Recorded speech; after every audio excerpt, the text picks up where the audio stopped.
Good evening. Welcome. Good evening. Welcome, everyone. Clicking away, Mia. Sorry. welcome Yes. Sorry. Some last-minute adjustments needed to be made, so I was busy doing that. Welcome to the Gayming Podcast Live. I'm Robin, the editor of Game Magazine. As always, you can keep up with everything we do at gaymingmag.com, and you can also join our Discord. I think I've just stamped over Mia's line there, but never mind. You can head to gaymag.com and join the Discord at gaymag.com/Discord. But as always, welcome, Mia. How are you? Happy Unicorn Day. Well, happy belated Unicorn Day. Okay, happy belated Unicorn Day. It was 2 days ago. I don't know why it exists, but it gave me an excuse to wear this lovely, wonderful unicorn onesie. So yeah, that's me today. All the stars and pretty things and glitter and yay. For people listening to the audio version of this podcast, Mia is wearing a fetching onesie, with a unicorn hoodie, and looking exceptionally fabulous while doing it. Yes, I am. Thank you very much for saying so. How are you doing today, Robin? I'm good. I'm good. Yeah. Good? Yes. Yep. Good. Very good. Sunday night in Britain. It's April, middle of April, and it's snowing. Just to prove it was snowing today, and just to prove that that climate change is real, y'all. Snow in April is getting a bit bizarre. So yeah, that's very, very bizarre. Mm-hmm. But you know that these are the times that we live in. Nothing is normal anymore. So exactly, it's all fine. Just a reminder. This is a live broadcast, y'all. This is a live broadcast. You can, if you're in the Twitch chat, you can interact with us, or as Robin said, you can go on over to the Discord and interact there. But yeah, we have all the stuff set up for that too, which is super awesome. But we're not going to be doing this alone this week, because as per usual, we have our very own super special guest this week, the awesome iamBrandon. Hi everyone. Hey, how's it going? We're good. How are you? I am doing great. It's a Sunday. I got a lot of errands done, so I'm feeling good. Happy to be here.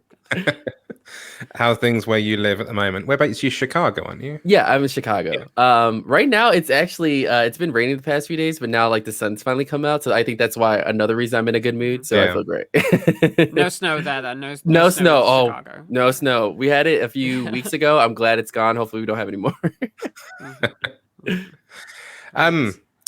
We always kick off the podcast with our weekly recaps. Things, what we've been doing, games we've been playing, TV we've been watching. Things, what we've been doing this week. Perfect English at all times on the Gaming Magazine podcast. I've been playing two games. One is the oldest cute game that I've ever played, and one is the newest cute game I've ever played.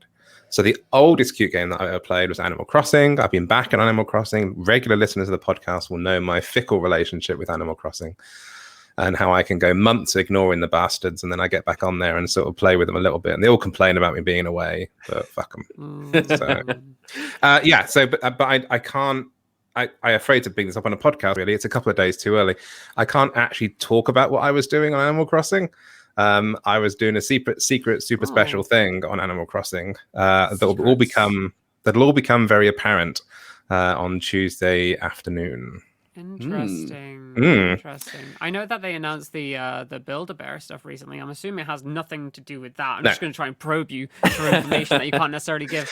I can allude to the fact that it's a high street brand. I can allude to the fact that when I got sent this really cryptic email from the PR contact who was working on the project, and it's like this super secret. You must sign all these NDAs. And then about an hour later, the news broke that they'd released Build-A-Bear, and I emailed her going, "Why did you make me sign all these things? You just announced it literally an hour later. So it's not that." And I was like, "Oh, okay." Interesting. So anyway, I've been knocking around on my island. I've been designing an outfit for this meet and greet that I'm doing that I can't talk about. And that will, again, become quite apparent. But in the meantime, it's all been quite good fun. Are the eggs back again? Yes. And they didn't learn from last time. Because it's equally as annoying. And also, they're still going to organize during Eggfest or whatever the hell it's called. during all of that, they decided to hold their big fishing competition as well. So of course you're fishing like you were last year. You're fishing away trying to get all those fish, and all you're doing is pulling eggs out of the water, and it's just. Yeah, I remember the reason that I stopped playing Animal Crossing now. Actually, funnily enough, that you say that. Yeah, Brandon, did you play a lot of Animal Crossing? When that I did play when it first came out a lot, and then it was just like there was too much life stuff going on in real life that I just had to drop it. But it's nice to go back every once in a while. But then you realize when, like you said, all the villagers come out and say, "Where have you been?" And I'm like, "I'm living life. I'm sorry." It made me so upset when I went back and Stitches just started crying, said that he thought I was gone forever, and I was just like, okay, I'm closing the game now. I can't deal with this. It's too emotional.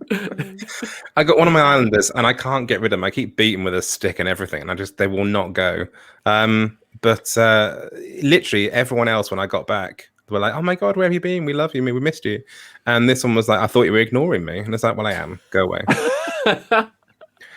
Anyway, yes. So that was the cutest game that I used to play. My new cutest game that I've ever played. I treated myself in the recent Nintendo multiplayer sale to Yoshi's Crafted World. Ooh, which I've is seen that. Beautiful. Mm-hmm. Like it's utterly beautiful. It's delightfully beautiful to play. But the detail of seeing it and all the making it look like all the bit of folded paper, and the fact that when you flip the course, you can see the back of the paper, and with the sellotape bits where the strings hanging down to it, it's just amazing, just beautiful. So, but yes, so that was my yeah. I was just gonna say I haven't played a Yoshi game in forever, but yeah. They kind of dumbed them down a little bit. I heard, like, how is it like super accessible and easy, or like is there any real challenge? If you're trying to say, if you're trying to say, is it my level of gaming? Yes, it is. Yes, it is. It's very much my level of gaming. But, you said it, so as the king of Lego games, it's very much on my level of exactly like where I want to be gaming. But no, it's an utter delight, and yeah, okay. What there is in simplicity is made up in sort of beautiful graphic detail. To the extent you can see the little fur on the sort of balls of Yoshi they've created out of wool and all that sort of stuff. It's just adorable. So I had to check it out. It's worth it, and it's I think the sale's going on for another few days, and I got 33% off. So, oh, nice. Yeah. And it's very rare that Nintendo gives us anything kind of discount. So that is true. Grab it when you can. While you can. Talking of which, I also placed a pre-order. I can't talk about how I played it because obviously I'm not allowed to play these things, being Nintendo and gays. But it's like miles in advance. But I placed an order for the Mario Golf. I want that. Which again looks hilarious. And I'm a weird kind of gay gamer in a sense. I do quite enjoy the odd sports ball games. So combining that with Mario is just brilliant. Oh, so, yeah. I love the Mario Tennis game that came out for the Switch, which I played that a few days ago, and I could play that for hours, forever. Yeah, it's good. I'm a little bit of a sucker. I'm a little bit of a sucker for the Olympics games they release as well. Oh, I have to check that out still. The ill-fated Tokyo one that still hasn't happened yet, obviously. Jamie with a fantastic pun to start us off for the day. I hope that golf game is on par with the trailer. Don't feed them. Don't make them happy about that because they'll just keep posting more puns. So, wonderful. I love it. So that's me. Oh, so that's games. Are we talking Falcon Winter Soldier? Can we talk about Falcon Winter Soldier? Has Brandon seen it? I have not seen it. I've heard of it, but I have not seen it. But none of the guests ever watch Marvel shows. I still need to watch WandaVision too, as well. That's God! So yeah. Well, so okay. Go on. I was gonna say, in a nutshell, like I don't allude to anything that potentially happens with any spoilers, but oh my God, the ending of that last episode. Ooh. Holy Jesus! What the hell? Like, definitely worth watching. Yeah. It's. I think my only little gripe, I suppose, but it's not a personal gripe because I'm fully obsessed with Marvel.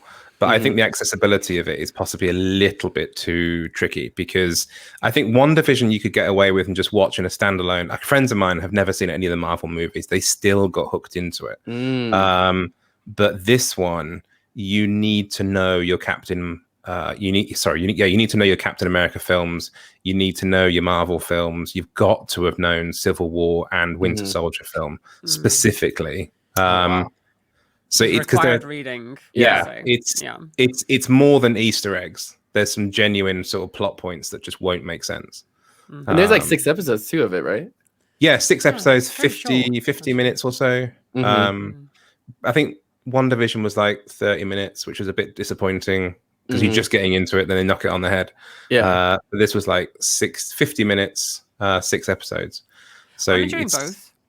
Totally, absolutely. It's a very like fun experience to have something that's a little bit more traditional Marvel after WandaVision. Like WandaVision was like so far out there, and like such a breath of fresh air. It was a great way to come back to the actual Marvel. I was going to say it literally is. It's literally one massive Marvel movie, just split into 6 parts. So it's like it's a 3-4 hour movie by the time you add it all up, I suppose.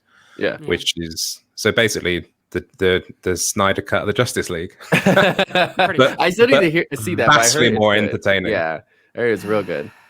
You won't need stiff coffees and sleep to get through it. The only thing that I will say about Falcon the Winter Soldier, I love the Zemo characterization in this one, like what they've done with the character. Oof. Yeah. Chef's kiss. But that's all I'm going to say. That's all I'm going to say, because I don't want to. No spoilers, because it's literally like within the first couple of days of the last episode being out. Oh wow. Yeah.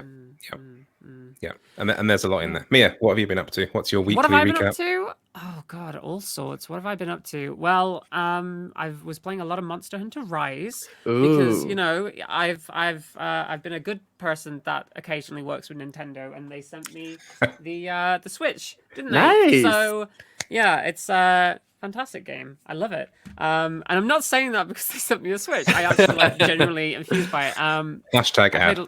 Hashtag ad. They sent me a Switch just so you know. I've been telling everybody. But also Capcom sent me a copy of the game as well. So that too. Basically, the game's great. I don't know if you ever played World. Did you play Monster Hunter World? Yeah, I loved World. Yeah. Mm-hmm. It's a lot like World. It's basically like the World experience, like miniaturized and popped onto a Switch, except you get to ride around a doggo now. Yeah, that was so cool. So good. Yeah, it's so good. I don't even like. I've kind of like put the Palico out of the way now. I'm just like riding the doggo all around, like, fighting alongside people. I literally made my doggo. Not sure if anybody's a Final Fantasy VII fan, but I made my doggo look like Red 13 from that game. So it's got the scar over the eye and everything. It's perfect. But I've been having a lot of fun with that game. Big old monsters. I'm still getting my ass handed to me, but using the insect glaive to fly through the air. And, I used to love that. My way of doing it is like collect that essence from the monster. Don't actually help out at all. By the time that I've collected the essence, the other two people playing with me have done so much damage that the monster runs away. I'm just like, yeah, it's about the experience before I can launch myself into the air. So, yeah, but that's been a lot of fun. I've not played a lot of it so far, just because like I've been so busy with like other stuff. I still haven't played. Sorry, no, I have a rant update. Do you remember on the last episode? I had a small moan about Monster Hunter World, in a sense that it wasn't monster hunting; it was innocent animal minding their own business, killing world. Because I haven't played them, I'll be honest, but I sort of backseat gamed and watched my partner play them, and very much I couldn't understand why in Monster Hunter World all you were doing was these peaceful grazing animals and mind their own business, and you're running around just slaughtering them. I see, I see as a backseat gamer with Rise that there is a bit of a story as to why you have to go and kill. There is a bit of a story. So I feel better about Rampage. that. I've not actually, to be fair, I've not been paying attention to the story. So I'd love to speak on this from like a position of like being knowledgeable, but it's literally like I go out, I hunt the monster, I come back. Oh, there's something called the Rampage. They're attacking the village or whatever. You do a tower defense minigame, which is super weird. Yeah, they like break up the sections into like doing like this weird tower defense minigame where you literally have to jump on armaments and stop waves of monsters coming and trying to like take down your village. It's super odd, and I kind of like don't like that mode very much because you're not actually fighting. It becomes a different game. You're just jumping on a gun and then firing at somebody's face with like either a machine gun or like bows and arrows and stuff. It's all very weird. But the main gameplay loop is fantastic as per usual. They give you this little zip line thing now that you can just like cast out and just jump through the air. Oh, yep. I was using that. Yep. It's pretty cool. It's really awesome. Is your go-to weapon insect glaive? What do you I was using the insect glaive because I like jumping in the air, and then I also like I love the mobility. It's so good. I forget what the big long sword is called in those games. The Great Blade? I think so. Yeah, I like those a lot because you could just like take out so many enemies with that. Yeah. But I need to play more of it, but I've just been busy. But Monster Hunter is fun. I'm so glad it's like on the Switch, a new version too. So I like riding the doggos too. It's me too. I just want to play more of it, but I've been so busy. I was supposed to be playing Outriders too, but there's a whole sponsored thing with that, and the servers haven't been working. So that's been a whole ordeal. So I'll be playing that at some point. So you'll hear about my experiences with that. Other than that, I continued our Danganronpa 2 playthrough. I'm not sure if you've. Which one? Yeah, I played the second one, Goodbye Despair. Oh, I did play that a little bit. Yeah. So good. Me and a bunch of voice actors, because I'm trying to break into the world of voice acting at the moment, get together and actually just play through the game. We just finished the first class trial. I get to be the main character, Hajime Hinata, and Mano Kuma. Yes. I love it to death so much, and it's literally the most fun I think I've had. I've said this before, but it's the most fun I've had during a stream. The last time, oh Lord, like I think by the end I was so exhausted because I'm like voicing like 4 different characters, just switching between them. Sometimes whenever I like walk up to someone, it's like, oh God, I voiced that character too. Trying to have a conversation with myself. Lots of water though, just like keep lots of water. Very important. But that's a good idea. Other than that, Square Enix sent me a booster box of the Final Fantasy trading card game. Ooh, I didn't know they had one. With them. Yeah, no, they have this whole. Actually, I can grab it real quick. They have this whole trading card game. Ignore that. That's just some. Okay. Actually, no, that's really cool. Actually, for the viewers at home, this is a Harley Quinn #1 cover with artwork by Yoshitaka Amano, who's the Final Fantasy concept artist. That I was just showing that off with this stuff before, but they've got like all kinds of weird ass artwork on these. They don't actually like pull the artwork. Some of the artwork's original, but they kind of pull the artwork from different games. So you've got like this is Crystal Chronicles My Life as a Dark Lord, and this is probably one of the prettiest cards that I pulled. But they'll take like all kind of renders and stuff from old games and literally just use them across different cards. Yeah. And it's kind of dope. I have no idea how to play it because this is the first time I ever opened any. But I'm looking forward to delving into that, and I will keep you updated on it. But that's about all I've been doing except for VR, which made me very, very dizzy and hurt my eyes. So that was fun. In fact, I'm gotta go to an optician's, and I can't get a appointment for the optician's until like the end of April now. It's insane. It's crazy. Obviously, pandemic, but I want to get like some special lenses for it, so I don't have to wear these because it kind of like just crushes your head. On. It's not ideal. But yeah, that's pretty much everything that I've been up to. What's your week been like, Brandon? I recently just moved, so I just like recently got back into streaming this week. So I weirdly started playing Bloodborne again, and then I did play a little bit of Monster Hunter Rise, and then of course Dead by Daylight is like one of the games I've been streaming a lot. But I also tried the Home Sweet Home Survive game. I wasn't really happy with it. I kind of ended up uninstalling it after I played it, but I think I see what they're trying to do. They're trying to make it kind of a little bit like Dead by Daylight, but I think I guess the gameplay is a little bit too different for me. So I don't know. People have told me to try it again, so maybe I'll give it another try with like as a survivor instead of a killer. But it was not a game for me. Which game was that? Sorry. Home Sweet Home Survive. Home Sweet Home Survive. I've never heard of that one. Yeah, it's in early beta, I think, right now. Yeah. Okay. Yeah. Okay. So they're trying to do a whole thing with that. And the original game is probably one of the scariest games I've ever played. I have not beat it, but yeah, we'll see if I go back to it. who's your go-to killer in Dead by Daylight? I will have to say the new killer. I don't know his name. I just kind of jumped in after I don't know his name either. Yeah, but the really cute guy. yeah, that everybody loves him. But I've been playing a lot with him. I got really good with the throwing of the knives and stuff. And I don't know, I really kind of got into it where I was like, okay, you know what? Maybe I can be this new killer's like that'd be my main character. So far so good. Awesome. Right, now, usually what we would do is go on to our trending topics for the week, but we know that Brandon has very limited time with us today, so we are going to go ahead and jump right into Brandon's moment to shine, Brandon's personal interview. We got some questions for you, and yeah, I guess did you want to start questions, Robin? You can start. Yes, I can start questions. You can start questions. Brandon, welcome. No, when did you? Is that a question? What are you talking about? When did you start streaming? You mentioned obviously 5 years, but how long have you been streaming for? And what got you into it? So I started streaming in 2014. Twitch was a whole different platform back in that day. But it was I kind of got into it because I had a gaming blog website where I did reviews and gaming news for a long time, and Twitch was one of the social media platforms that website had.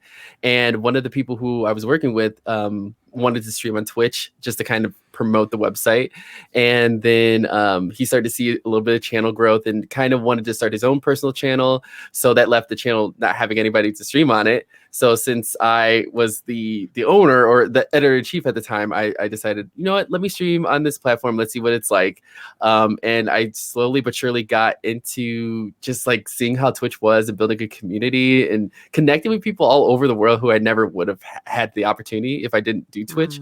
And it started like that. And when I saw there was a way to, I guess, make a career out of it, I kind of like went straight for it and did everything I could to try to get to a good point to becoming a partner, and then all the kind of stuff with like working with Twitch on different activations and stuff like that. So yeah, it's been a long road. Yeah.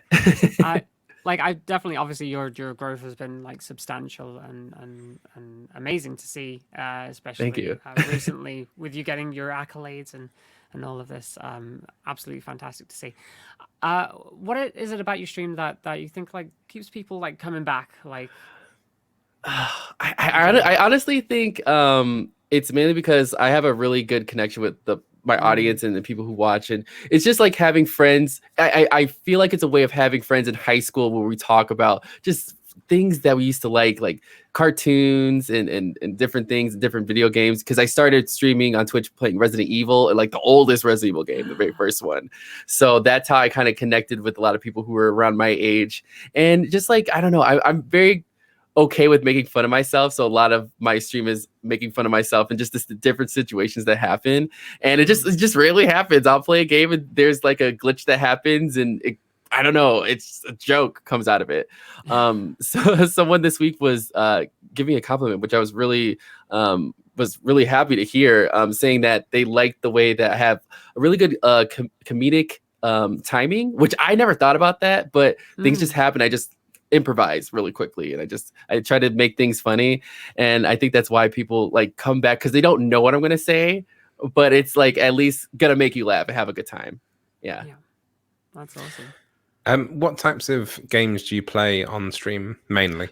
Well, I'm starting to get back into the groove. So, but I was playing a lot of Dead by Daylight, and I play a lot of scary games a lot, mainly because I don't know why my audience loves to see me get scared, and it's like real reactions, because I watch a lot of horror movies and stuff. So I think of it as if I'm really this character, and like, what would I do? So if like Aliens Isolation is a good example, like, cause it's first person. And of course I wouldn't be in this situation where I'd be running away from the alien, but I have to do it as this character.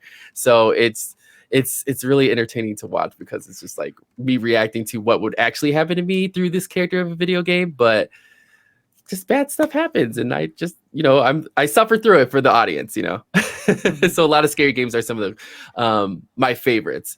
And one of my favorite games was I'm trying to think. I think Home Sweet Home has been the one that I was honestly super scared to play, and still am scared to play, but it's just the atmosphere and the environment and the audio is so good. Yeah. I actually mentioned recently, you actually won the what was I don't know what was it the exact wording with up and coming. I believe it was up and Yeah, coming it's- or best new up-and-coming streamer. It's up and coming streamer, which For when the I had golden no idea. joysticks? Yeah, It was the golden joysticks, wasn't it? Yeah. How did that feel that moment when you found out that you were there, like up and coming? Yeah, I streamer was of the year? shocked, but two, I was already in the mode where I felt like I was like an older streamer, so it kind of made me feel good. Because I was like, oh, I can feel young again. It was definitely an interesting category to be in, but I did not know I would win because I was just shocked that I was even nominated. But like, just to see the people who I was nominated with and just be honored around them was awesome. And when I actually won, I was very shocked, and I didn't believe it until I saw it on the screen. And it was like, because I had to pre-record the like acceptance video, and it was just so weird. And like, I have the trophy like in my living room, and people, I've had a few friends who've come over like, you really are like a award-winning streamer. I was like, yeah, I am. It's weird, but it's just show it to the parents. Like, I did it. This proves it. Like, yeah. It's such a great honor, and I never thought I would ever be, in that kind of like be awarded for it. And I, being nominated by you all as well was awesome too. It was a great year, despite all the stuff that was happening. But it just felt good that all the work I've been putting in for the last few years, like it being recognized, because there's been a few times where I wanted to quit, where I felt like I didn't fit in, or, I can't stream full time. I'm not a full time streamer, but I'm trying to do what I can. And just to see people recognizing it has been such an amazing experience. And it makes me want to keep doing it. Cause I don't want to quit. I want to keep going, No, I was so happy when I saw it. Like, I saw it on Twitter, and I was like, "Oh my god, yay! That's so good." Thank you. Well, it was funny because the day before, of course, you know how Twitter is and trolls and stuff. And literally the day before, someone had said, like, made a mention that like I didn't have 1 million followers, so I couldn't make a real impact on, the gaming space. And I knew this news going into it. And the next day I kind of was like, look, the impact over numbers, it really does. It's true. Like, you don't have to have 1 million followers to make an impact on people, Yeah, so Totally. I think it's important.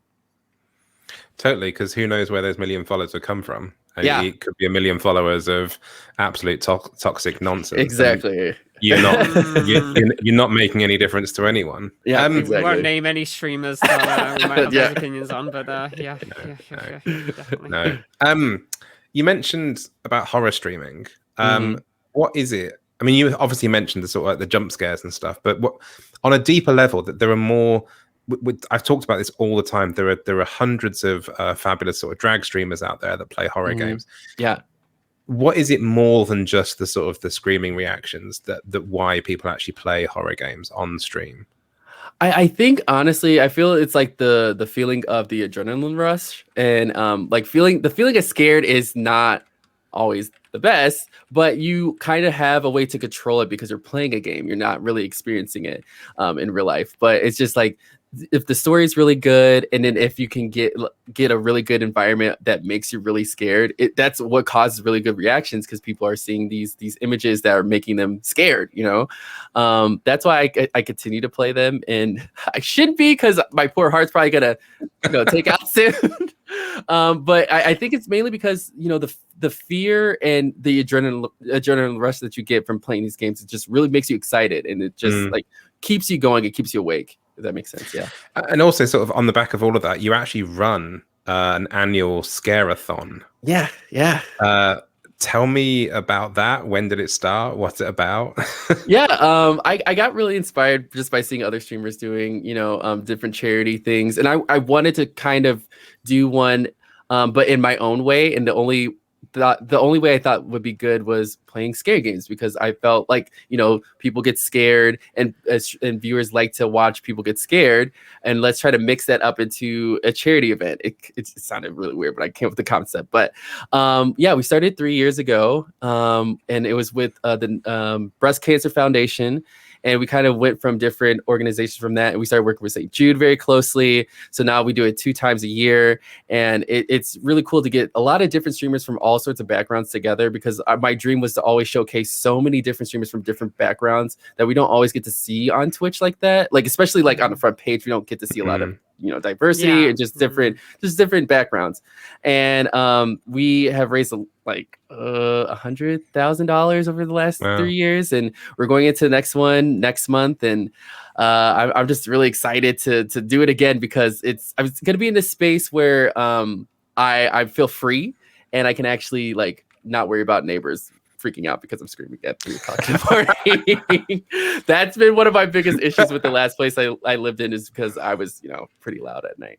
That's awesome. But not in the way that most people are loud at night. Exactly. Not in a good way.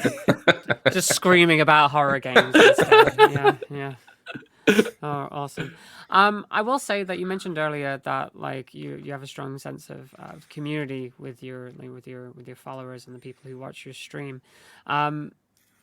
For me personally, like you're kind of a big icon in terms of like the LGBTQ kind of scene when it comes to streaming. Has that always been something that you've been out and proud about on stream, or is it something that you kept like guarded at the start and then opened up about? Like, I know people handle it differently, so how is that for you? Yeah, like when I first started, just in general with the whole, just trying to get into the gaming scene, I didn't really have a lot of experience, and I was nervous because I was entering into a space where it's normally like, straight white men who are on the top of everything. So I just kind of kept quiet about it for a bit. And once I started kind of getting into the Twitch environment and like kind of making friends, I kind of saw I could be more myself without worrying about it. And so it kind of was like another coming out experience for myself, like coming out onto the Twitch community.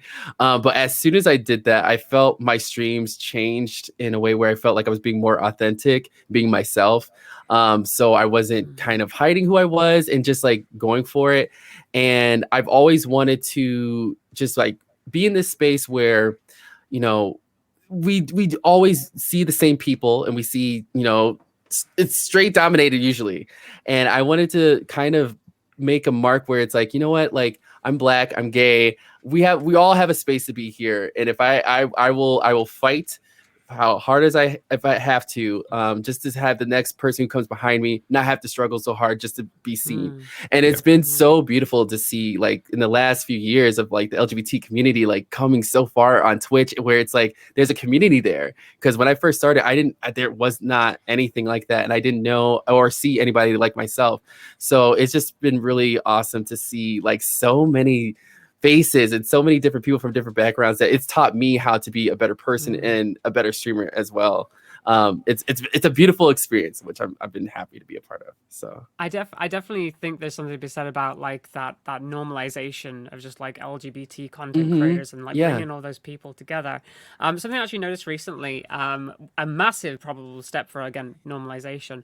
I think you were featured in like Elgato's like Times Square billboard too, right? Yeah. How was that for you? That's It was crazy because I got a message, like they kind of messaged all the partners, and I sent in a video, and I didn't, like, they said, we'll let you know if we use it. So I was like, okay, well, that's a cool opportunity. If it happens, that'd be awesome. I'll send it to him. So one day I'm just working, and all of a sudden people are like, Brandon, and just like tagging me on Twitter. And I'm like, oh my God, they actually like used it. I thought they were supposed to tell me that they're going to use this like a prayer. But it was so cool to see, because I just never thought I would have an opportunity to be in that kind of a space. And it took me back to when I was a kid and wanting to, do something that made me happy and made me proud. And I think that's definitely one of the proudest moments like I could ever say. It's like my face is on Times Square, and I wish I could see it in person, but just having the video there was enough for me. And it was just really crazy to see everybody's reactions, which was nice because, like I grew up in a time where there were a lot of people who were like me, like in mainstream media. And I just hope that I'm able to help inspire others to do what they want to do and not worry about like how they'll fit in and stuff, because it is hard, but it's definitely worth it being your authentic self in this space for sure. Yeah, absolutely. I mean, it was obviously a proud moment for you, but I think it was a proud moment for the whole LGBTQ community. To be brutally honest with you, I mean, having, like you say, a sort of a queer person of color on a massive billboard in Times Square is just that huge step forward that we all sort of want to be inspired by. So with a cat screaming in the Sorry, background.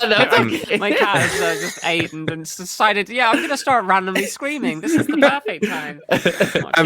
All right. What would you say to any other LGBTQ person who's thinking about streaming? I would say, honestly, go for it. And you just have to prepare yourself that, yes, there's going to be ignorant people who are going to say stuff about you or just like who you are as a person, but don't let it stop you from trying. And also, obviously, like, having moderation is important. And just like, I guess, knowing the ins and outs of Twitch and understanding it, so you're not going in there blind without realizing what you're going to deal with. Because, as you grow as well, like, being on the front page of Twitch, that's putting you in another situation where you're going to have to deal with more people just being ignorant and just saying rude things to you. But don't let anybody stop you from what you want to do. And I always thought it was the cliche. It always feels like it. But if you have a really big passion to do something, just do it and just put in all the time and effort that you really want to do it to make it happen. Yes, that's yeah. I will say, like, times are changing too, and I don't necessarily think Twitch will be like this forever. Like all of that horrifying stuff on front page. Hopefully, Twitch will actually do something about that. Following in from that, how do you handle that kind of like negativity that comes with that, like that you get for being like a gay and a person of color in the streaming space in this industry? How do you grapple with that? I honestly, I feel like Twitter has set me up to deal with like anything else that I've dealt with on Twitch, because I get it mostly from like being on Twitter and people saying stuff like that. But like at this point, I don't think anything that someone online says to me is gonna like do anything to me at this point, because I've heard it all, and I've prepared myself to be more of just like have a thicker skin. And unfortunately, I hate that we have to have that, but it's just you can't let people's words destroy you as a person, because they don't know who you are as a person. And at this point, like my moderators, they know what's coming up, so it's just like, hey, we're gonna be on the front page if people say stuff, get it out of here. But I sometimes make jokes out of it, or I just ignore it. I don't think anybody at this point, especially in the last year and all the stuff that I've had to deal with, is not going to affect me anymore.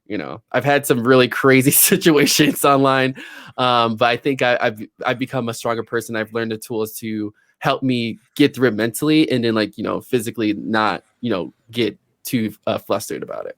Yeah, I think when you can reply to any kind of hate online with your own meme now. I think it's kind of got to a point in the world where who's won that argument before it's even started. That is true. I have done that a few times where someone has said something about me, and I have a picture of like the streamer award. Like it's like, oh, okay. I have done that a few times just to get those jokes out there. Sometimes you got to do it. We sort of mentioned obviously a minute ago about Twitch obviously trying to step up to the plate a little bit more. What more do you think the industry should be doing to support diverse workers and players and content creators of all sorts of stripes? I think hiring us, and having conversations. There's been a lot of programs that have come out of nowhere. They're about diversity, and they want to do that, but it's not. Do you have diverse conversations, or have you talked to anybody about it, or do you have someone who's running it who understands it? I think people need to like do more research besides, okay, it's 2021, we want to help other people, but if you don't understand where the problem lies, it's not going to do anything if you don't know what you're doing, pretty much. Yeah, things don't necessarily change unless like Twitch helps out with that, or any number of like industry leaders actually like step up to the plate and actually start changing things. Speaking of no change, little segue. We're in the middle of a pandemic, of course, where nothing changes, everything is constantly the same. But are there any like plans that you have, like once everything is like subsided? Do you want to get back to like doing more like live events and things like that? Yeah, I definitely like, with all this time being at home and trying to figure out how like life goes. I definitely miss going to events, because I've made so many great connections with so many like great streamers, so many great creators, that it's been unfortunate not to like go to an event where you can actually meet, so that's going to be fun. And I've gotten a lot more confident in, where I can like things I could do. You know, I never thought I'd be working with Rooster Teeth and doing stuff with them, which is pretty crazy, you know. But I think I have more confidence now to, you know, get back into it. But yeah, events is definitely something I've missed and I can't wait to get back to. Yeah, I can't agree more. Like I've been here too long. Yeah, 12 months of just like every event is just, it literally is this. Yeah. It's like, no, I need to get back and sort of touch people again. That sounds horrible. Please excise that from all your thoughts immediately. I genuinely mean in a very caring an appropriate manner. Yeah. Consensual human contact. Yes, with full permission and full everything's fine. Yeah, I'll shut up. Brandon, thank you so much. I know you have to shoot off. Thanks so much for stopping by. Tell us, just before you go, where can everybody find you and your wonderful content? Yeah, so if you are on Twitch, you can find me at twitch.tv/iamBrandon. If you want to follow me on Twitter, it's twitter.com/iamBrandonTV. And I pretty much all social media is going to be iamBrandonTV because I couldn't get the name iamBrandon. So yeah, so I've tried to take that in and I've made TV a part of like my whole brand now. So like my stream has like a TV set and stuff. So we're trying to do that. Wonderful. That's amazing then. So I just want to say, like, again, a massive thank you for you being with us today. Thank you. We know you generally have to shoot off as well, but thank you so much for making the time. Yeah, anytime. I'm so happy to be a part of this because you have all been very supportive of me and in general, which has been very appreciative. So I appreciate it. Always. Come back in the near future for a full episode, and we can have a good couple of hours together. Yes, can't wait. Also, we'll have to make sure next time to run you through the quickfire questions too. Oh, okay. Yes. Oh, good. Yes. We'll save quickfire for next time. Yes, sounds good. Okay, thanks, Brandon. See you later. Bye. Bye for now. Bye. Well, Brandon was such a lovely individual. A delight.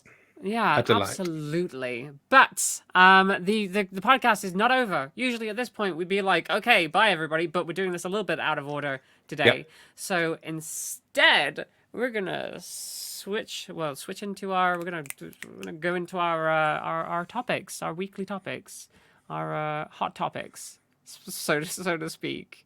Yeah, and honestly, I want to talk about, the value of good representation in media. Honestly, I don't know if you saw just a light topic for a Sunday evening. Just a light topic, yeah.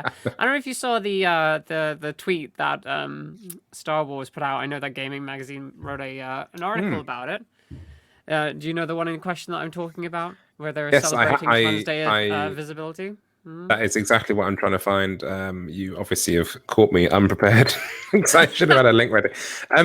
No, you're absolutely right. That they sort of celebrated Trans Day of Visibility by releasing the cover, which, for accuracy's sake, isn't actually the cover it's been sold with. You have to go and find it, so it's not like the cover. A variant cover, yeah. Yes. Like the Romano cover that I showed here for this Harley Quinn thing, that you have to custom order these. They don't actually get presented. And the interesting thing about this one is that this particular cover features two alien Jedi characters from the actual comic book storyline. I can't remember their names, and I literally read the comics the other day, which probably goes to say something about the. Well, that's quite clever. They're Terek, Terec, and Ceret or Keret. Ceret, so spelled backwards. Take your pick. So whatever works. I wish we had a picture that we could actually flash up on screen right now. Well, the link is in the chat, so people can go and check that out. But I fear if I open this, it'll crash my computer. Yeah, essentially, what the Star Wars Twitter account was trying to do there, they were saying that, look, we have these fantastic non-binary characters in our comic book, and we're celebrating it with a variant cover that has them splashes them right on the front, except that these characters are weird-looking grey aliens who you can see them right there. Yeah, they just happen to be like featureless, eyebrowless, grey aliens. And now you'd think, that's a bit weird, don't you think? They look a bit weird. Maybe I'm judging a book by its cover, and maybe they're like really, really cool, well-developed characters in the actual story. I read through the story so far, and that doesn't seem to be the case, unfortunately. They have like a psychic link with each other, and they speak in a very weird way. They refer to themselves as we, and they seem to like share one particular like consciousness, I guess, something like that. I'm not really sure how it is, but they're ancillary characters. They're definitely not the focus of any story, and I don't know anything about them other than the fact that they're gray, weird aliens. They share a psychic link, and they refer to themselves as we. That's it. I think that's kind of the nub of the point, though, isn't it? Is the fact that the kind of the gesture feels exceptionally hollow because they've taken what could be a great message. They could be like really important characters. I should stress in the link that I put in the chat to the Gaming Mag is reviewed by in our comics corner by the wonderful Matt Cameron. And he did make it very clear in the press bump that we were sent that these two characters have quite a strong point in the story. They're referred to throughout the story, and I believe you've actually read it, Mia, in a relatively positive manner. So they're not kind of like they're not demonized horrendous or anything like that. Yeah. They're like heroic Jedi, but they're it seems like they're I don't want to say comedic, but it's still like a repetitive kind of like othering. They're still like these weird aliens. Yeah, that's it. They're just a bit weird, aren't they? They're a bit sort of freaky, and of course it's a lazy trope to have the trans character, or even just the wider LGBTQ character. Let's be honest, as the weird one, as the other, as you say. And yeah, I don't know. I think it's another one of those good ideas badly executed. Yes, most definitely. But it would be fine if this isn't like something that Star Wars does like time and time again in terms of Disney with like LGBTQ representation. Again, having just characters like from who are supposed to be minorities just be weird aliens where all the heroes are just like straight white people. It's just it's a little bit on the nose so much. It's really frustrating. Even like John Boyega, who was supposed to have this fantastic role in the new movies, kind of got pushed to the background outside of the story. Yeah. As well as, just completely, as well as like being hidden on the posters for other regions. Or, maybe just the whole thing. It's just awful. Look, I can see both sides of the coin. On the first argument, in the first film, the first poster was very teasing in a way of saying that, hey, we've got a black guy with a lightsaber, the sort of strong, powerful person of color leading the movie. And then that pivoted over to a white woman. Granted, like good, strong female lead character. So I can see both sides of that argument. But I think as the movies progressed, it was very obvious they didn't have a clue what they were doing with his character and just kept bumping him further and further down the story queue. The one, and I think we've talked about Star Wars till the cows come home, obviously, but the one film that I thought was actually going to really did him some favors was The Last Jedi, the one in the middle. And I do feel like that was such a really strong film. And then obviously you had brain's gone dead. Rise of Skywalker. No, that his love interest or teased love interest. The Asian lady as well. Her name. Chloe Tran. Yes. Sorry, chat. If anyone can shout that out, that'd be lovely. But yeah, I think that there's two examples of sort of chucking your non-white characters in the bin. Kelly Marie Tran, thank you, Jamie. Kelly Marie Tran, thank you. Yeah, sorry, I forget everything when it has Tran involved. Well, I just had to allow that in the moderation, actually. Exactly. Yeah. because it was picked up. Because obviously, yeah. But yes, you're absolutely right. So Kelly Marie Tran, thank you. And again, that was an amazing sort of love story that was petered off, and her character was just thrown in the bin in the last film. In she deference had to study, to though. It was very important. Oh yeah. She had to study for something that was undefined. But yeah, no, it's I don't know. Like I say, good idea, badly executed. It just seems, again, it's just trying to win brownie points, and it just rings hollow when you're not really doing much with those characters, or if you're constantly representing LGBT communities and minority communities as inhuman beings in your media. Yeah, It's lazy. It's very lazy, and it doesn't help. It doesn't do anything to help with normalization, especially when those characters don't have any real agency, or at least at this point, in terms of what I've read, doesn't have any real. They don't really have a lot of agency in the story. They're literally just background characters. They're literally background characters, and I think like every and as I say that it's the cover in question's being released for Pride Month, which is a horrible construct that I can talk about for ages, but we're not going to now because we haven't got a lot of time. But it's even then being released. It's not being released in Pride Month. It's being released as an extra that you have to go hunting for. It's not the front cover of the actual comic.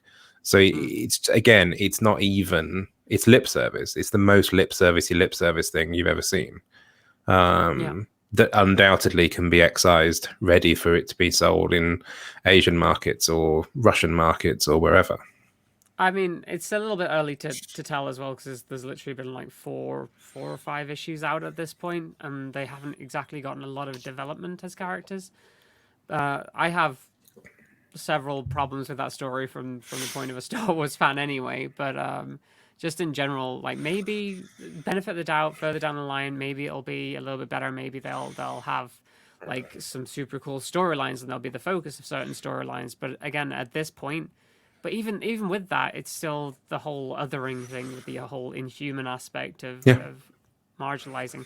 And I don't think they're really non-binary, because it's not a non-binary experience. Normal non-binary people don't have a psychic link with another person that and then refer to themselves as we. That's not the life experience of a non-binary person, you know? Again, lip service. Yeah. So it's like what was it? You should know Borderlands 3, right? Yeah, oh yes, Borderlands 3. Yeah, absolutely. There's been a few examples I was going to mention, but obviously Borderlands 3 with Flak.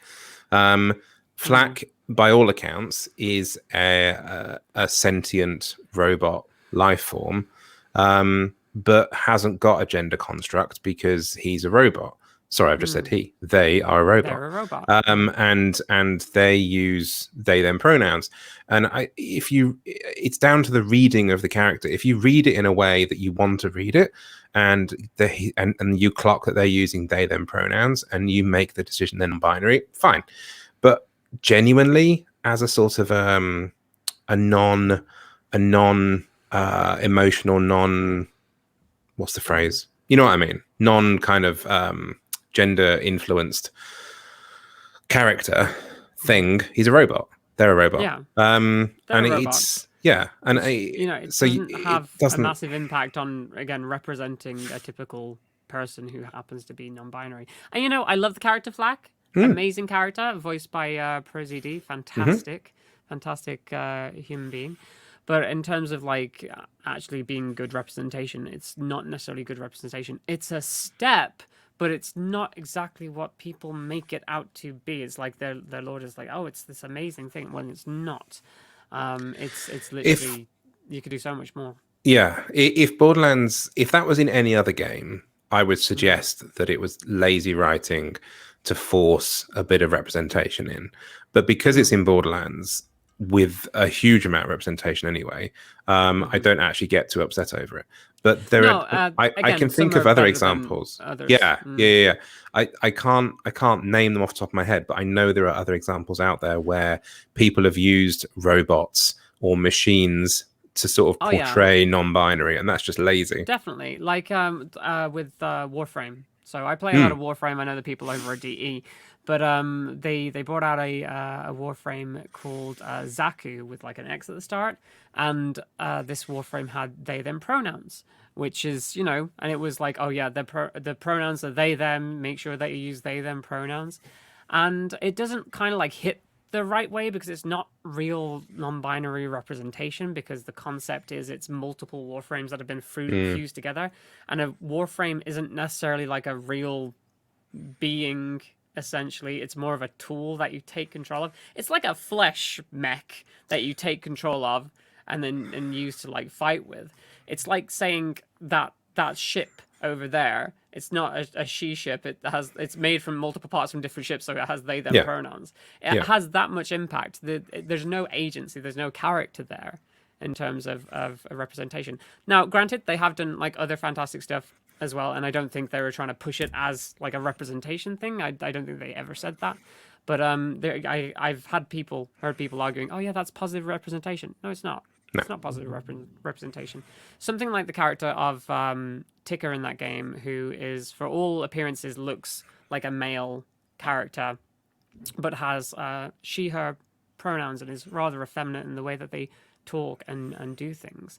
Like, again, that's far better as a character with agency that actually has an effect on the story and that you can actually interact with than what is essentially a tool with they them pronouns. And like, I'd say there's different levels of it, but it's also down to how the publisher or the creator like pushes it. And when it's something like Star Wars, when it's being pushed out saying, oh, look how good we are for including a character with they them pronouns for no reason that actually connects to being non-binary, it's so hollow. It's so hollow. Mm-hmm. Yeah, I agree. And coming from obviously the House of Mouse, which isn't exactly doing a splendid job at LGBT representation. To be honest with you, the one film that has been delayed by the pandemic is Jungle Cruise, and I kind of hope they're just going to let that slide very slowly into the bin and never see the light of day. But because of course that's the one that has Jack Whitehall, which is a straight male, camping it up worse than James Corden in The Prom as a gay. I did not know this. Yeah, absolutely. So there's a he plays a character on Jungle Cruise, which is obviously based on the famous ride at Disneyland. I believe it's The Rock's in it as well, because of course The Rock's in it. I knew that. And Jack Whitehall is literally mincing around in the background with the most effeminate kind of flappy hands and everything, and Disney are sort of selling this as, we've got a gay character in a film. It's like, yeah, it's the worst, literally the worst kind of stereotype you could think of, and also played by not a gay person. Not Lestat? Gaston's like little LeFou. helper. LeFou, that's it. Yeah, isn't it like a similar thing that they did with LeFou as well, or sort of? LeFou's one is just a bit French, and I think it's sort of. He's just sort of got a nice little sort of European sort of flavor, let's say. But no, he's this is awful. You just know it's going to be awful. So I kind of hope that's never going to see the light of day, but I fear it might. And we can have the same argument about James Corden and playing a horrendously effeminate stereotype in The Prom. Sometimes it just feels like we're back in the 90s again. You know, and then like for all the progress we've been making of late, you get the occasional one that crops up like this, that it's just awful. Just awful. Like, leave that stuff behind. Exactly. So yeah, there was apparently like an end game. Jamie just posted. Oh yeah, I better just approve that as well. News about a gay character in the film, but it was one of the yes, it's been cancelled. Yeah, that's it. Yeah, another straight person. Yeah. The one of the Russo brothers just literally just cameoed and just being talking about how their partner like disappeared or died, or they were going on a date, actually, I think it was. They were going on a date and they just both broke down crying or something. And it's like, oh yay, okay, like a little bit of representation. That's nice. Like, but again, it's that beautifully excisable throwaway scene with nothing important happening, like Star Wars. Kiss in the background. Correct, exactly. Yeah. Scene in Star Wars, that could very easily just clip around and go, well, we don't have to show that to territories that don't want to see it. And I feel like that's the same with these characters in the Star Wars story. It's like, absolutely, it could just be explained as ways they're just alien, and this is how. Yeah, they're just weird. Yeah, exactly. They're just weird aliens. Yeah, you know, exactly. Rather than making a conscious effort to try and move towards normalization, which is one of the most important things. So totally. Yeah. And talking of normalization and talking of gay marriage, I'm sort of using this opportunity to segue into our next topic. There's been some drama in the world of gay games. around Crusader Kings 3. I don't know if anyone's seen this. I will try using my notes in front of me to sort of see what's happened. Crusader Kings 3 is always allowed. I'm putting this out there to start off with because I think it's important to have context. Crusader Kings 3 has featured and does feature same-sex relationships. It's perfectly fine. They do great stuff. They were actually one of the nominees for one of our gaming awards. So they are good people and it is a good game. However, for some reason they don't allow marriage because of the concubine programming and stuff. There's been efforts in the past with people modding to try and fix this. Various mods have been in place so people could get married in Crusader Kings 3. However, in a recent patch that was released at the end of March, again, this was released just for context over the Easter weekend. So there wasn't an immediate response, I don't think, to the issue. No, I think I got that wrong. This wasn't released. This was released at the end of March. So this patch, anyway, updated and broke all of the gay marriage mods. And I think drama ensued therein. That the devs replied pretty quick to say that it wasn't done with any malice. But the problem they had was that the number of mods were leading to a lot of bugs growing. There were loads of crazy things happening. And it was all getting a bit out of hand that needed fixing. And the other problem that I think was brewing as well was somebody last week then tried to distribute an EXE mod in the forums to put same-sex marriage back into Crusader Kings 3. Excuse me. He, because it's an EXE mod, was promptly banned. And for 24 hours, that's how it was left. And there was quite a lot of outrage happening in the forums and everything else. But then they released a statement saying that he obviously broke terms of service because you can't release an EXE mod. That's just silly because it can be full of malware and shitty stuff and bad things. So this has all been brewing. This has all been happening, but it's not all bad news. I'm going to come on to the big highlight now. Within 24 hours of that guy being banned, Paradox Interactive announced that they will allow gay modding in their next patch update. Hurrah! So that's kind of the story as to the drama that's been happening, is that there feels like they took the mods out because it was causing a bit of a mess, but they have gone back and they've allowed it and they fixed whatever their mess is and they put it back in again. So my argument, we shouldn't have to be modding games and ripping them apart to add in gay marriage. That's my opening gambit. Look, I'm not a mod person. I don't even play PC games. I'm sorry, sue me. But to then have to sort of like try and rip that game apart and put your own mods in, it does seem a little bit. It's all a bit drama. Let's just go for that. Yeah, I think like the whole thing really is just kind of a bad mix-up. Unfortunately, it's terrible timing on their part in terms of like they actually released a patch which broke a bunch of things, and they had always intended on fixing it, just not fast enough for the community. So the fact that it was like over the Easter break, I think, didn't allow them to give a response straight away too.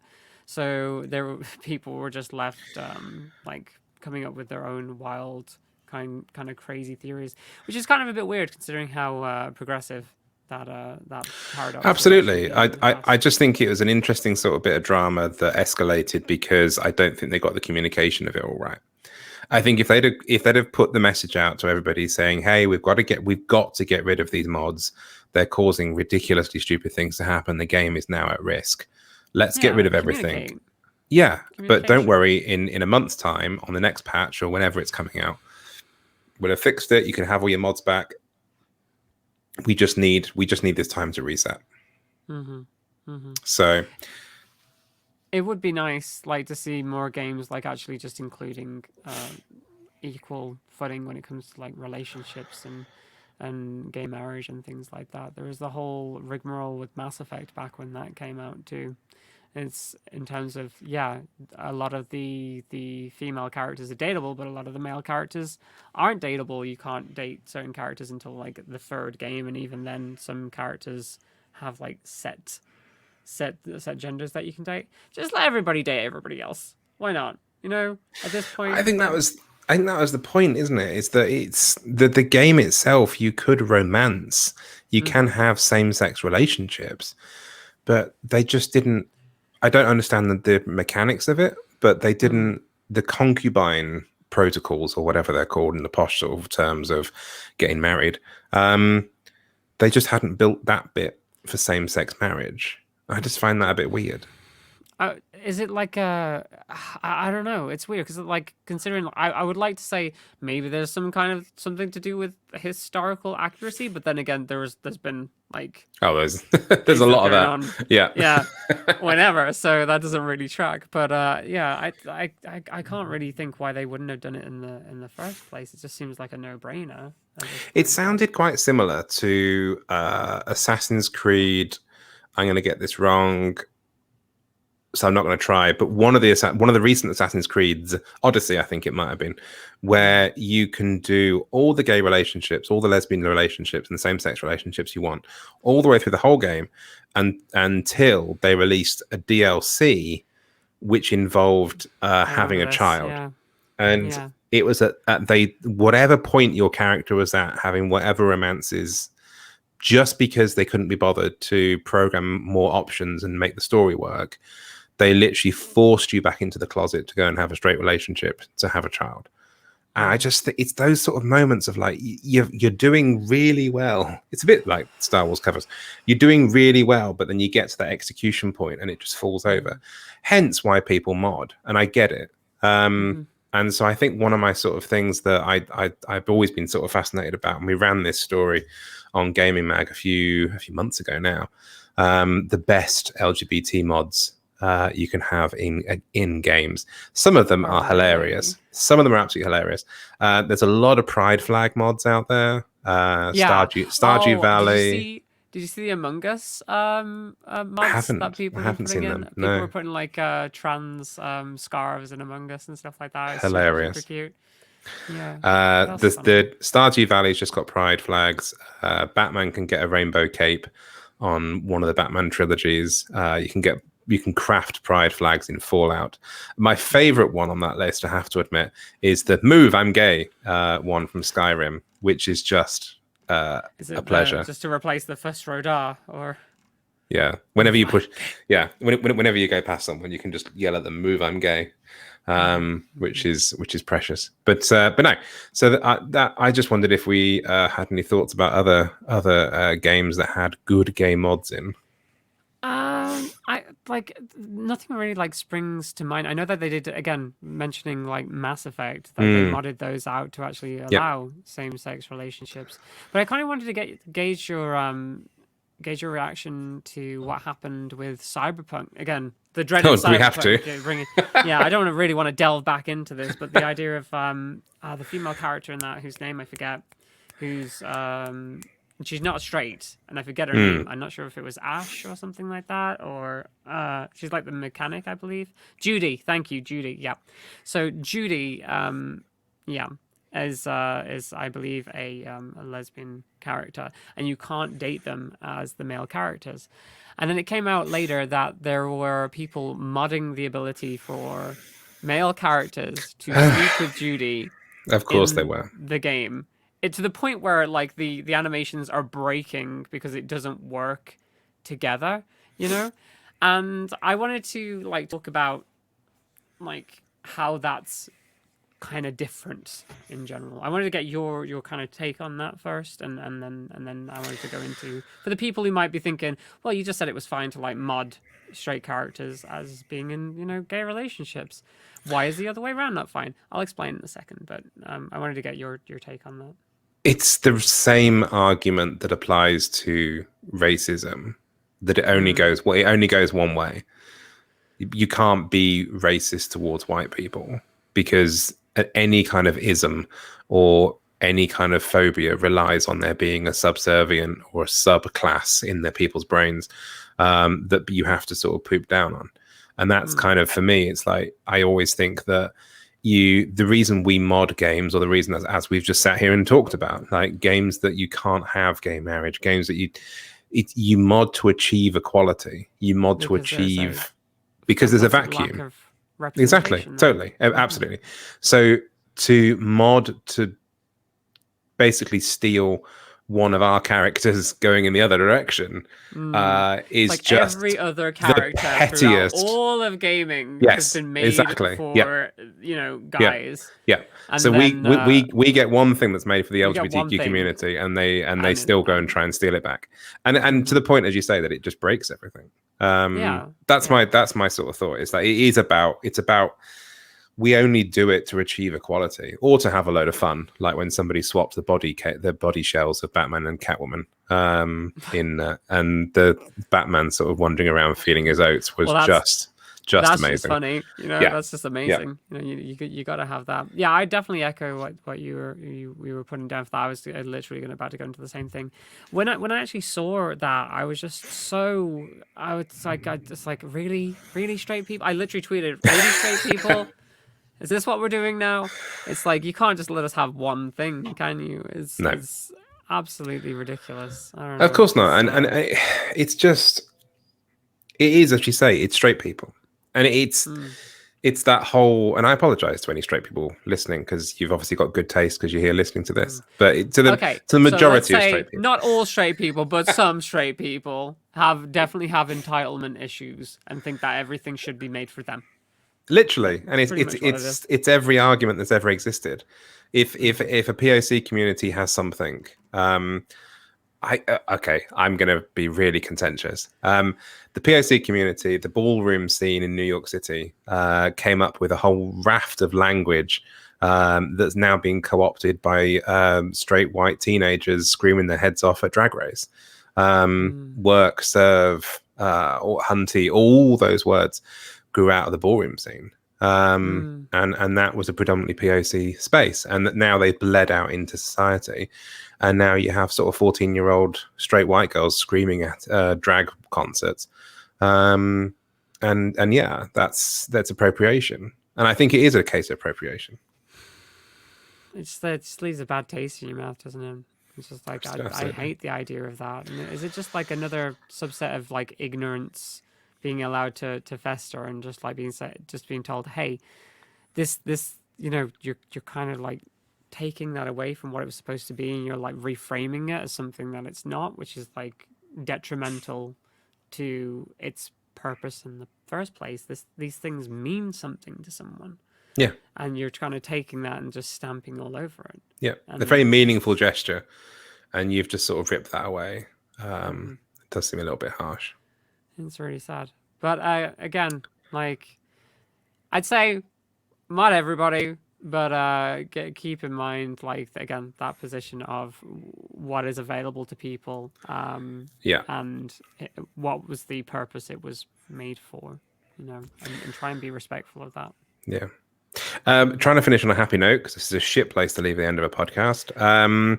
Do go and check out that link to LGBT video game mods. There is some lovely ones in there. All the Pride flag stuff. Pride flags, I believe, have just come as a separate story on gaming that we ran the other day, that somebody's modded Pride flags into Stardew Valley. So if you need your farm to look a little bit gayer, please go and add some Pride flags into Stardew Valley. Before we finish, could we do like a little Falcon and the Winter Soldier spoiler section? Yes, now Brandon's gone. Yes, Brandon's not here. We could talk about it. Okay, this is your warning. This is your 3-second warning. Yeah. Yeah. Oh my god, John Walker. Oh my god, that shield. Oh, I saw it. Yeah. Oh god. Okay. From the get-go, I've hated him. And from the get-go, I knew that something bad was coming. If you know your comics, you kind of know where it was roughly heading anyway. And I'm really glad it went in that direction, purely because it was just a fantastic place to sort of end it. Because I think it was kind of a rehash almost of Civil War, where the battle was happening, but they weren't drawing blood because they were pulling the punches a little bit, because they weren't quite meaning to sort of go full at. but to literally stove someone's head in front of the Yeah. world and end up with a shield covered in blood was just obviously What made amazing. it worse is like twisting the knife as well. Like earlier in the episode, just the guy talking about like when I was young, I loved Captain America, and it's just like, yeah, well, this is what happens to you. It was fairly well telegraphed, I think, as the series has gone on, that he has had a huge chip on the shoulder from the get-go. And I think having the constant put downs of you're not the real Captain America, you're not this, you're not that, you can't do this, you can't join in the fight with the enhanced soldiers because you're useless. And it was just sort of I kind of felt it was coming, but even for me, I was sort of sat there going, can someone please just kill him? He's getting really annoying now. I suspect that's where we're coming. I don't necessarily think he's going to die. I necessarily think he's going to lose the mantle and become like potentially a bigger threat outside of that. Like maybe on the Thunderbolts team or something. Like they use it for special operations. I think so. Well, I don't know. It'll be interesting to see what they do with him, because in the comics, he very much becomes a bad guy. He very much is the bad guy. But no, I do think it was an interesting take. I think it was met with and this is why I said when we were talking with Brandon, you've got to know your backgrounds with this one, because I feel like this one needs a lot more homework than WandaVision, because and also in the comics as well, because I thought it was a brave decision to pursue this storyline, because there was such a huge response to Sam being given the shield at the end of Endgame. There was a huge hoo-ha, rightly so, celebrating the fact that we've got a black Captain America. And I think to take that away, in a sense, and I know he gave it up, but to take it away from him as a storyline, I thought that was brave. And possibly a little stupid, because funnily, like, again, this is Disney again, which is the weird thing, because it seems like two different sides of a coin here. That Marvel seems to be doing things mostly right with this, from what I see. And then again, this is me talking as a white person, like about a story which is inherently about like a black man and the challenges that he faces as a superhero. Oh, there's a beautiful moment in, I think it was episode 2, where they went to go and find this other person who'd been given the super soldier serum, who was another Isaiah, another person of color. And there was that moment of not knowing there was a sort of a person of color with a super soldier person of color ages before everybody. And it could have been something huge, could have been the original Captain America. And I think that was sort of like, there's been some amazing politics in this, and I think that even the moment after that. Sorry, go ahead. Like, well, no, it's similar in a sense of the sort of how the character's been treated by the government, how it's been treated by banks, how it's been treated by, like, all of that. It's like the real sort of, like, it's a real commentary. But then to sort of also the prefix that with taking the shield away from him, going, "You're not Captain America," it's a bit weird. My heart dropped when they left like that guy's house, Isaiah's house, and then the police like rocked up on them because they were like shouting at each other in the street, and it's just like, oh my god, are we really going here? Like, it felt like almost too real at that point, which is good to see, but at the same time, like, they didn't pull any punches. Those first 2 episodes, they really did not, and they made it. And I have found, this is why I said you've got to know your Civil War, you've got to know your Endgame, you've got to know all those sort of things, because it's been really, really interesting how they've kind of really dealt with the fallout of the snap or the blip or whatever they're calling it, and the sort of the homeless people, the people that have come back, how it would destabilize an economy. You've lost you've lost half the population on the planet for 5 years, and then they've come back. There is a theory as well that this particular story was going to be even more impactful. That originally, like, there's a lot of like ADR and people speaking off screen about like the fact that this woman died of tuberculosis and things. and that specific like illness, but that was like an ADR in line. So there's theories going around whenever they're talking about something. It seems like the story has been changed a little bit. That originally it may have been a story about a potential like pandemic, which is also why they were stealing vaccines. Interesting. That's interesting.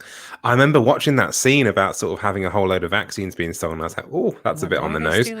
But that's really interesting. I didn't clock and of course, being the experienced voice actor that you now are, I didn't clock that the sort of the ADR stuff that was coming in. So that was interesting that they've gone back and fixed that. Obviously, this whole world we're living in at the moment is people fixing it. It's a theory, but I could see it's a good theory. I could see how like the pandemic would absolutely screw up whatever plans that they had for that. So it's very possible that they like had to pivot the last minute and like make some changes, which is why the show feels a little kind of bit off, I guess. There's something about the show that doesn't like. I agree. It's a little bit nebulous, I guess. And, there's like, something. It doesn't have any hard.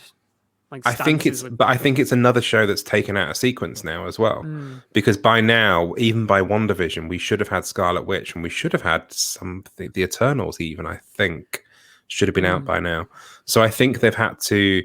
I believe they had to that WandaVision had to undergo some work to retool that, and I wouldn't be surprised if and it's possibly why there's only 6 episodes as well. They might have had to re-edit.